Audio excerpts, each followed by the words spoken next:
Assalamualaikum warahmatullahi wabarakatuh. Dulur Tani bertemu lagi dengan channel Bibit Unggul Tani. Mudah-mudahan dulur tani dalam kondisi sehat, tanamannya pun juga sehat, tidak terserang hama, dan nanti saatnya panen mendapatkan hasil yang luar biasa. Harganya tinggi, nih panennya banyak, berkah, melimpah, dan barokah. Untuk dulur tani yang baru pertama kali menemukan channel ini, bisa dibantu subscribe, like, serta komennya sehingga kita bisa bertukar pengalaman di kolom komentar. Nah, dulur tani, di video kali ini saya mau mengulas tentang fungisida bakterisida Nordok, yaitu fungisida atau bakterisida yang berbahan aktif tembaga oksida ya. Nah, ini di depan saya ada dua fungisida bakterisida yang berbahan aktif sama, ya ini ada Sultrikrop 93 WP dan Nordok 56 WP. Nah, ini Sultrikrop ini berbahan aktif tembaga oksisulfat 92,6% atau setara dengan tembaga 50%. Sementara Nordok 56 WP ini berbahan aktif tembaga oksida 56% atau setara dengan tembaga 50% ya. Jadi ini sama saja fungsinya ya, ada dua macam. Mungkin dulur tani ada yang pernah pakai Nordok, ada yang pernah pakai Sultrikrop ya, Sultrikrop ini. Nah, nanti untuk Sultrikrop ini adalah fungisida kontak berbentuk tepung, warnanya biru. Kalau yang Nordok ini adalah fungisida atau bakterisida kontak berbentuk tepung, warnanya merah, yang dapat disuspensikan dalam air untuk mengendalikan busuk buah pada tanaman kakao, karat daun pada tanaman kopi, kresek atau blas pada tanaman padi, dan juga bule pada tanaman jagung. Nah, ini juga bisa untuk perlakuan benih jagung pakai Nordok ini.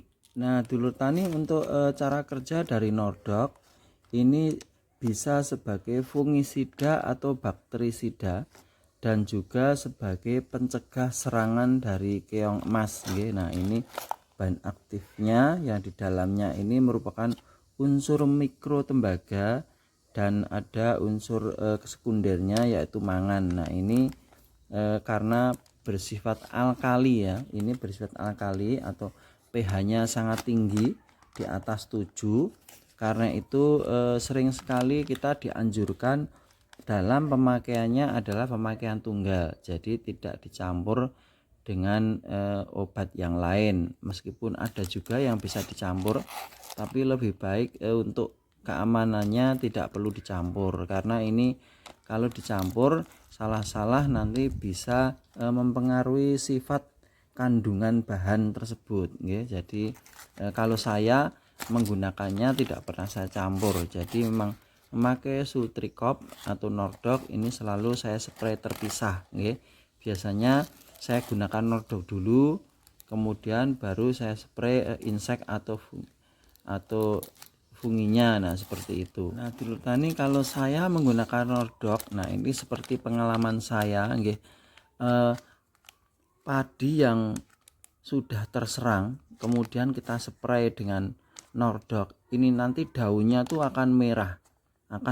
Jadi kalau kita tidak tahu, nanti malah kita mengiranya wah kok tambah parah penyakitnya, padahal selama saya pakai tidak. Jadi mata merah, tapi kemudian nanti daun selanjutnya akan hijau lagi. Jadi memang ini nanti untuk prakteknya bisa kita spray tidak hanya sekali, bisa 2-3 kali sampai penyakit dari tanaman kita tuh terhenti.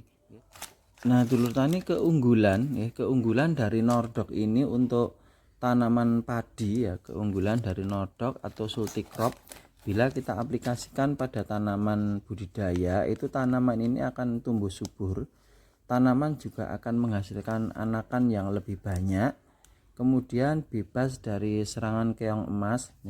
sebagai fungisida atau bakterisida yang akan menekan perkembangan penyakit seperti kresek atau blast. Nah, ini juga sebagai bahan alami sebab memang terbuat dari bahan-bahan alami ya, untuk mencegah penyakit pada tanaman kita.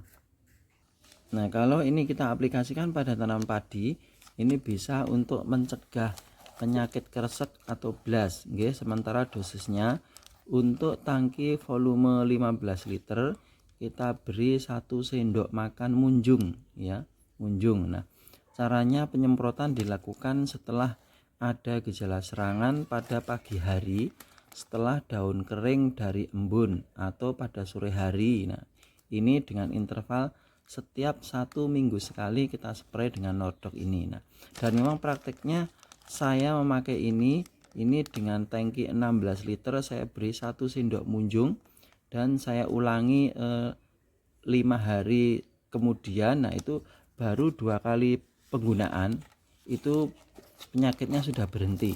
Nah, ini kalau bisa dikatakan ini senjata pamungkas saya terakhir nih. Kalau mengatasi fungisida tidak kunjung reda itu saya spray dengan nordok ini. Saya spray dengan nordok tunggal 2-3 kali, nanti insya Allah sudah berhenti. Nah, nordok ini saya gunakan sebelum keluar malai, karena karena saat malai sudah keluar dan saya semprot dengan ini akan menghambat pengisian malai, karena ini saya gunakan fungisida yang lain banyak seperti Folikur, Explore ya, kemudian ada Topsin, ada Amistartop, Filia, banyak sekali fungisida selain nordok ini ya. Nah, guru tani mungkin ada yang pernah menggunakan salah satunya nggih, nordok ataupun Sultricop ini. Nah, fungsinya sama karena bahan aktifnya juga sama. Nah, guru tani yang baru pertama kali menemukan channel ini bisa dibantu like, subscribe serta komennya nggih. Terima kasih. Assalamualaikum warahmatullahi wabarakatuh.